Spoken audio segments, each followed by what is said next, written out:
sa wakas ay nanak ko na rin ang aking tanongin.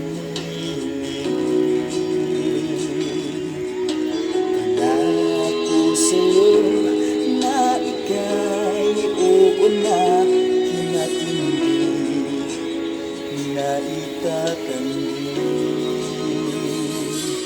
ang tadhanang nahanap ko sa iyong mga mata, ang dudulot sa pag-ibig na di na magtatagal.